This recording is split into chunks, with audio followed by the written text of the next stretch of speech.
Hello and welcome to Speak Shame with me, Dr Connie Kerali. I'm grateful that you're here. Before this episode begins, please accept my apologies for the quality of the sound. On today's episode of Speak Shame, going back many years as a little child, being told that I was a failure by a relative. Having that word failure just always kind of sat with me. And then later on, I discovered that I was dyslexic. So it's just going back to that little girl and just saying to her that you're not a failure. You're capable of doing so many different things. Hello, remarkable woman. I'm your host, Dr Connie Kerali, medical doctor, life coach and survivor of sexual violence. And you're listening to Speak Shame, a collection of inspiring conversations with remarkable women who have faced and overcome adversity. By sharing their stories, my hope is that you may find strength, connection and hope in your own journey, and that shame itself loses its power. So sit back, relax, and don't forget to follow the show. Joining me on this week's episode is the remarkable Faith Aisien-Ezugwu. Faith is an author of the poetry and spoken word book I Am Here, and the host of the series Rediscover, Reflect, Rebuild, a podcast that features inspiring conversations with individuals on their journeys of growth, healing and transformation. A graduate of the University of Greenwich and the University of Hull, Faith holds undergraduate and postgraduate degrees in business and events management, which laid the foundation for her career. With over 20 years of experience, she began as an executive customer service management before transitioning into project management and patient experience within the health sector. Faith is also a passionate advocate for charitable causes, particularly in supporting sickle cell anemia awareness and fundraising through annual events. Outside her personal life, she enjoys art and music across diverse genres. She resides in the UK with her husband and 2 children. So thank you so much, Faith, for joining me here today. Thank you for having me.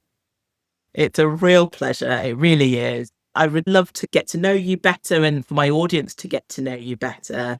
And I always start off with my personal favourite question of, if your life story was turned into a book, describe for me what would happen in chapter 1. Okay, that's a great question. And I've been thinking about this. So I actually wrote a book of poetry and spoken words. I Am Here. So the first chapter is called I Am Here. And I'll read some of it and then I'll tell you the story behind that. So it's a book about self-reflection and self-discovery. So the first chapter is I am here, and it basically say I am here, but you can't see me. I am here, but you can't hear me. What can I do to be heard? I'm desperate, longing to fit in. When my hands are raised, you can't see me. When I strive to speak, you silence me. What can I do to make you hear me? What can I do to make you see me? So for me, that's the first chapter.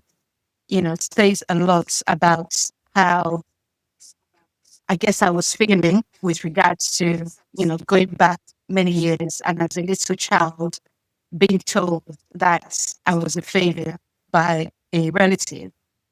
So it's just going back to that little girl and just, saying to her that you're not a failure. You're capable of doing so many different things. And I think that's where the first chapter will be. The poem ends saying that I'm here to explore. I am here. I'm unseen. But the person, that child is trying to explore and trying to be seen. Beautiful, such moving and powerful words. And it really evokes just these feelings for this little girl that you describe, who's speaking out and, as you said, talking about being there, but not being seen, not being heard, and being called a failure. And I thank you so much for sharing that. And I wonder, because obviously as a little girl, you may not at that point realize that actually, no, you're not a failure. So wonder how your journey took you to the point where you're writing this beautiful poetry where you're able to reflect on the experiences of your younger self? Sure, I've come back to that question. So going back when I was a child, I did spend quite a lot of time in hospital. And I wasn't a child that spoke a lot anyway. I was quite a quiet person. I was quite shy. I'm from Nigeria, although I am British, and I've been here for over 40 years. But growing up in Nigeria, the first child is always very important. And then the first son is also very important. So those two, it's just an important part of the culture. And I was the second child. So I felt like I wasn't, being seen as much.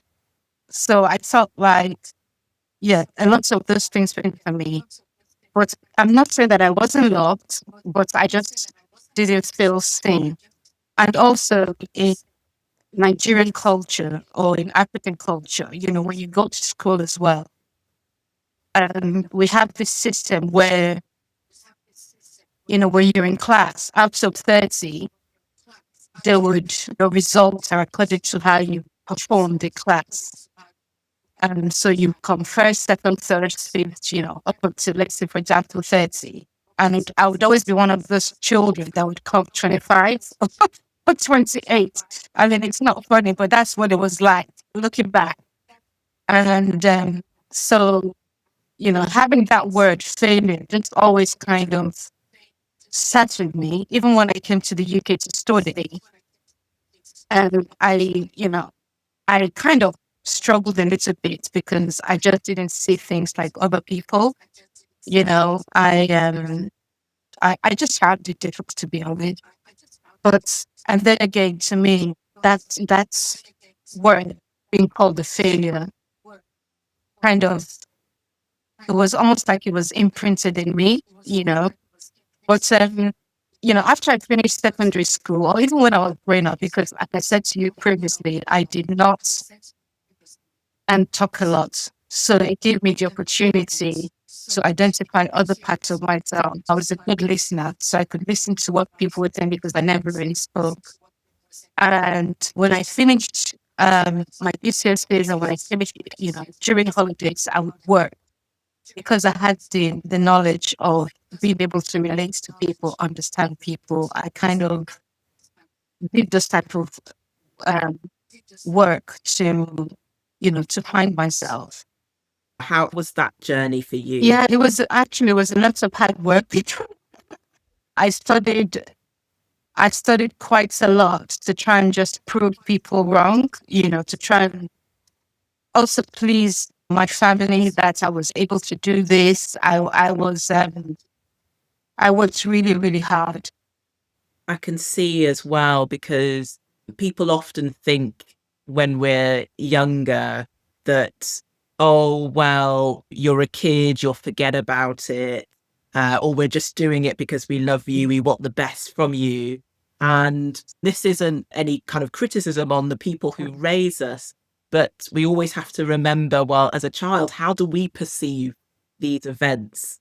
Whether it's someone outright calling you a failure, or even, as you described, the classroom experience of being graded into top 1 to 30, and then the struggle of then having to prove people wrong. And I can see why that can be so difficult to recount. Yeah, and just really trying to please people all the time so that I wouldn't be excluded, or so that I wouldn't be found out, that I did have those skills.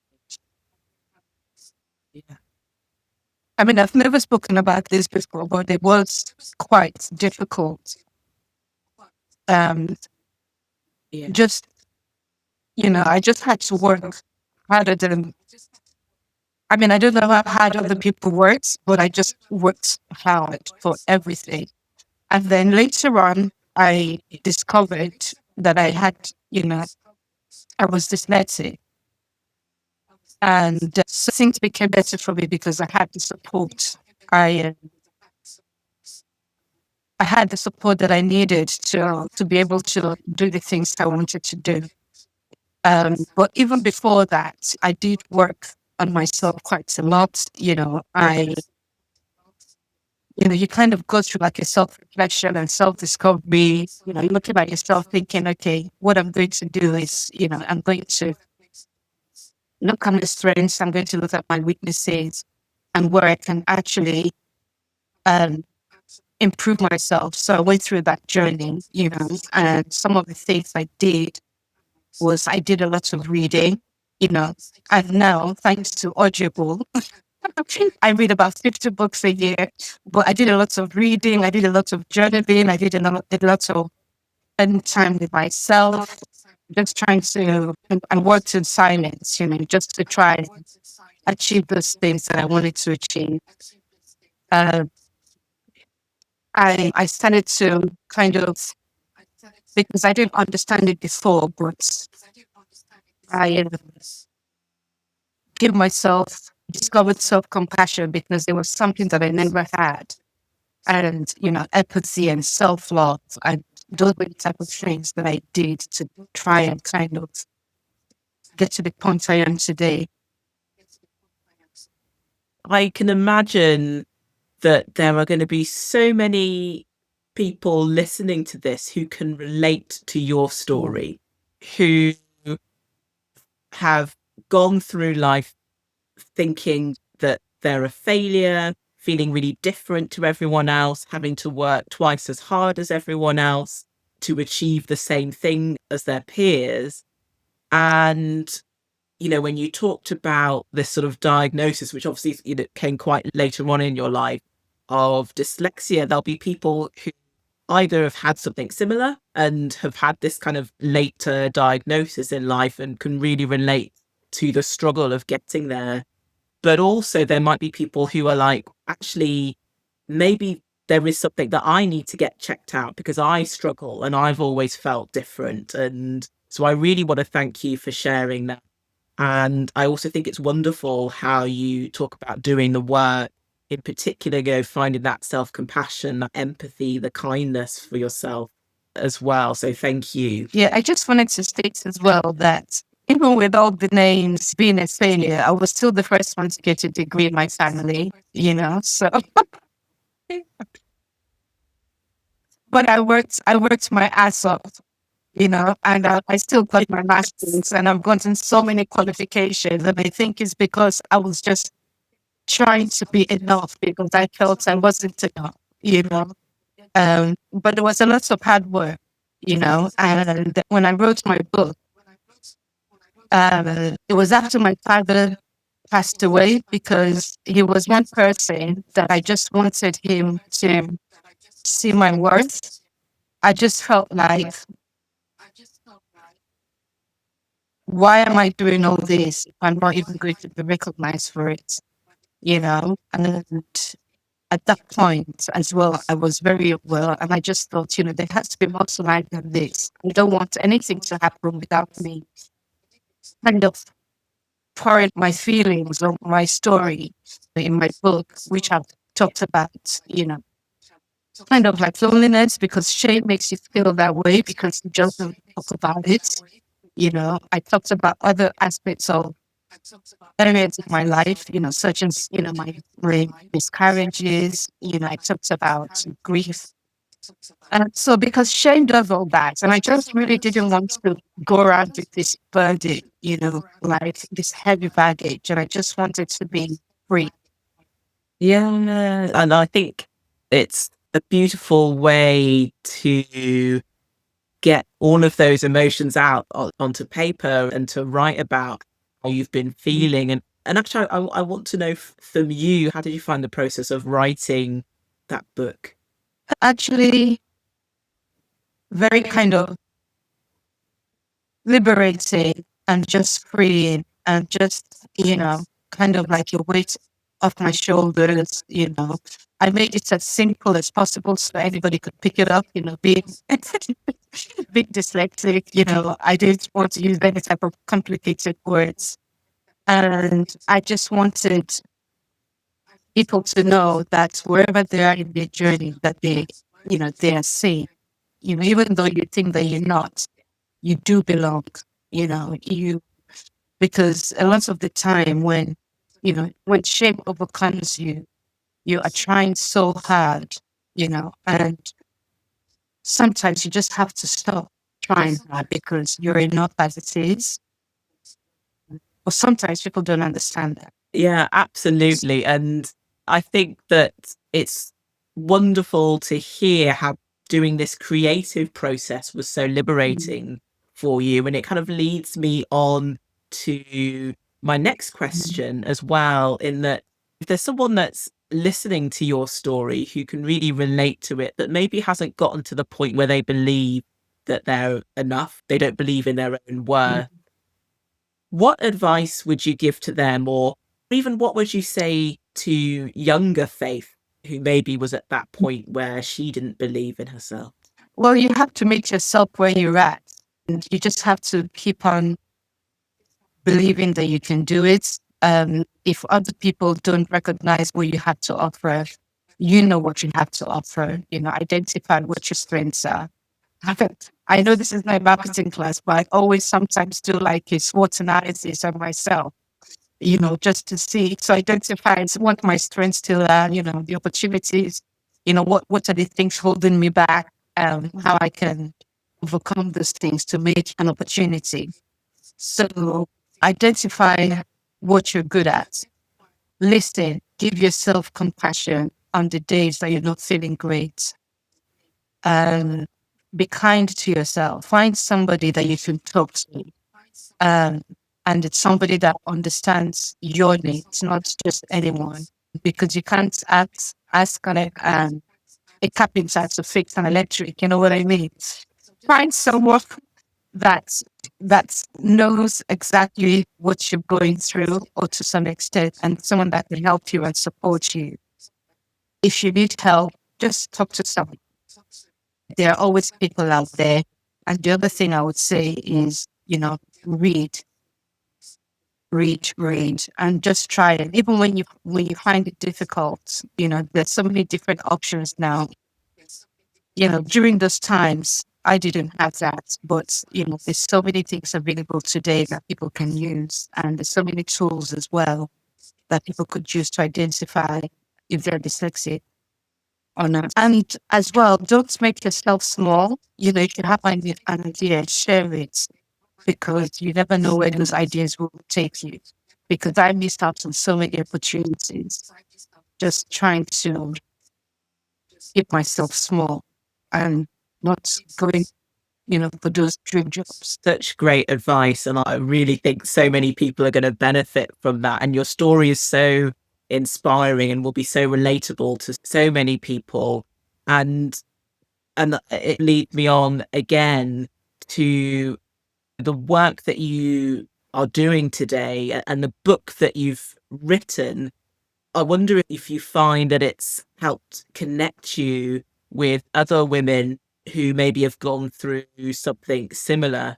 And if so, just if you could share that with us.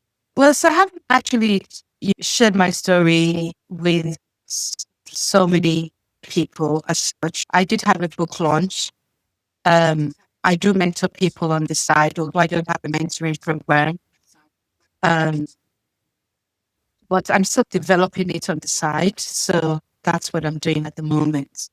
I can just imagine that whoever works with you, whoever reads your book, and I will be getting that book as well, will really be so fortunate to have that experience of being mentored by you, because I think what I'm picking up on is, someone obviously who has discovered themselves and understands their story, and then will have their empathy to pass on to others as well, who can really understand the struggles of other people. So it's amazing what you're doing. So thank you for that. Yes, one of the things I wanted to say is that no matter where you are, it doesn't matter whether you have any type of disability, but for you to be successful and get what you want to get out of it, you have to work hard, because it can be really hard and it can be a struggle.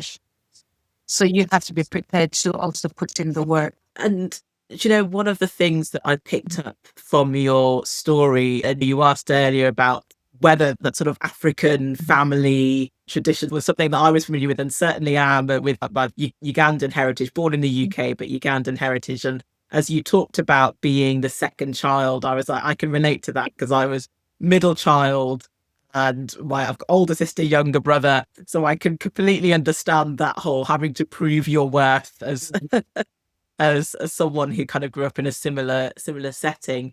And I wonder how your experience growing up, particularly now that you've kind of reflected on your own childhood, has impacted how you are with your own family. And do you feel like that's kind of changed you as a Well, I parent? try not to be too strict. I am a bit strict. I want them to do what they like, and life is hard. It's not easy. Although I am very grateful to my mom and my dad for me the life that I have, because growing up, I had more than most. So I'll always be grateful for that, where I see other people, um, for example, having student loans and things like that. I never grew up with anything like that. So I'm always very grateful for the education I've had and for the way I was brought up. In some aspects, it wasn't easy, but I do try to learn from both cultures. And my children, my boys, I've got twin boys, if I'm coming out of line, they will tell me. I mean, and they're only 14. They'll be 15 tomorrow, actually. But, they tell me if they're not happy with what I've said, or they say, oh, Mom, I can't help it. I say to them, for example, do you think you can do that? Mom, I'm not feeling well. But in my case, before, I would just do it. Even if I'm not feeling well or not, I would still do it because I was trying to please people or please other people. So in that sense, I'm pleased that they have their own voice, because growing up, I felt like I didn't really have a voice, but it wasn't because of my parents. It was just the way the culture is. And sometimes growing up in that type of environment, not just for me, but for lots of people, it's not healthy, because there's a lot of things we don't talk about in our society. For example, when people struggle with fertility, we don't talk about um, miscarriages.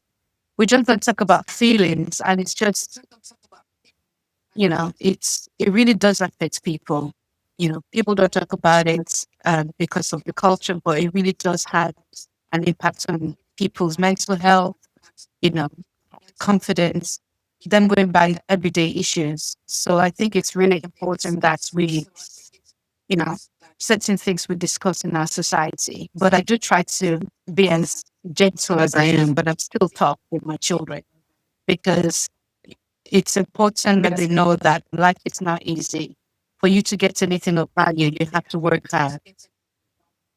But that's just my view. I love that. And we're all learning and we're all doing the best that we can with the knowledge and the experience that we have. And I completely relate as well to, from a cultural point of view, not always talking about feelings, not always sharing difficult stories. And for my own story, having to have therapy just to realize how much I kept in and kept quiet. And so thank you for sharing that. And thank you for talking about your own kind of fertility struggles as well. And I really appreciate that. Yeah, I just wanted to say as well, and for anyone listening, especially if you are Black, Asian, or global majority, there's nothing wrong with seeing a therapy. There is nothing wrong with it, because I know there is stigma for everything in our society, and it shouldn't really be like that, If you need help, just get it, see a therapy, obviously the right therapy for that works for you. But there is nothing wrong with seeing a therapy or having counseling. Because for many years, I didn't talk about my feelings, my struggles in terms of some of the things I've shared today. But seeing a therapist has actually helped me in my journey. Thank you so much for sharing that. And I echo that 100%. I can totally relate. The 3 years that I had therapy for, I always say to everyone, were just life changing. And I'll tell everyone I meet, I think everyone would benefit from therapy, from that opportunity to talk about their feelings, to understand their feelings, and to not be scared of them. And it takes a lot of courage to be vulnerable. It really does. So thank you so much for sharing that as well. And actually, I wonder if there's anything else that you feel like, actually, I really wanted to talk about that today. I really wanted to share this with you. Do let me know. Do let us know. If you're going through something, have self-compassion for yourselves and give yourself grace, because for so many years I didn't have that at all. I think that's a really important point, and it's something that often is overlooked. We talk about the carrot or the stick, and often we're so used to and conditioned into beating ourselves up for things that we think we've done wrong, where actually what we need is that self-compassion. I think that's absolutely spot on. How I discovered it was during my counseling. The person was asking me, how could you deal with a friend that is going through difficulties? And I was saying all these nice things, and she was like, well, that's how you need to talk to yourself. That's how you need to be to yourself, and that's where I started learning it from. That's a great tool for any listener who maybe struggles with self-compassion. I think that's a great place to start that self-compassion journey. Think about how you would speak to a friend and then do the same for yourself. Thank you so much for that, Faith. Thank you. The last question I tend to ask my guests is, if you could name one remarkable woman who has inspired you, who would it be and why? There's so many women I admire. So when I was growing up, I always said, oh, I wanted to be like Oprah Winfrey. I just loved who she was, loved her message. I admired her, and so many other women like Brené Brown for the work they do. But for me, it would have to be my mom, my mother, because I just, she's just incredible. And she's amazing. She's raised 9 children. And she's been through so much, and she's still standing. And so she's one lady, and then the other lady would be myself. And because of the journey, I've said some things today, but the journey I've had to go through, for me, I don't know whether other people would have been able to cope with this. I've seen a lot, I've done a lot, and I'm still evolving. So I would say myself, because of how I've been able to handle, life lessons, what life has taught me. And one of the things my mom always said to me is, when I was growing up, and she would always say that all things are not equal, so you just have to find what works for you. And then she would tell me as well that lay your bed how you want to lie on it. That always stuck with me. Like, oh God, if I did do the right thing, then things would happen right for me. So I just always try to do everything the right way. I know it's a bit silly, but I just try to follow those advice. All things are not equal, so you have to work with what you've got. Yeah. Amazing words of wisdom from your mum there, and I will live by those as well now. So thank you to Faith's mum. But also, I have to say, you're the first guest who's ever said themselves. I absolutely love that, because I really do believe, every woman that I've spoken to is remarkable. So I really think it's wonderful that you're acknowledging your strength, your courage, your journey.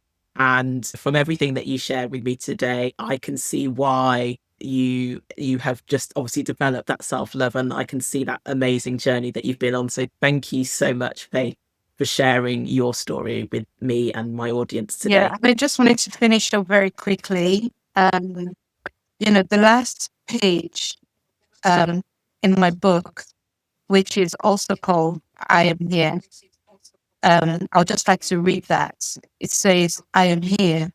Yeah, please do. Yes, it says, I am here. I am loved. I am seen. And I belong to me. What a lovely way to finish this episode. You started off with that first chapter describing this little girl who didn't feel seen, didn't feel heard, and to end it with the final chapter of a girl that knows her worth, a woman who knows her worth. I think that's beautiful. So thank you so much, Faith. Thank you. Thank you so much, Connie. Thank you for having me. And thank you for letting me share my story with you today. You're more than welcome. Thank you for listening to Speak Shame with Dr. Connie Kerali. And thank you so much to Faith Aisien-Ezugwu for being my guest on this week's show. Please take a look at the show notes for information on Faith's social media handles so that you can connect with her.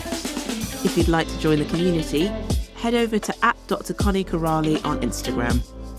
If you're a remarkable woman who's been silenced by shame and you're ready to believe in your worth, sign up for my newsletter, Born Worthy, for your weekly dose of empowerment straight to your inbox. You'll find the sign up link in the show notes. And finally, don't forget to subscribe to the podcast to get a new episode every other Thursday. Until next time, take care.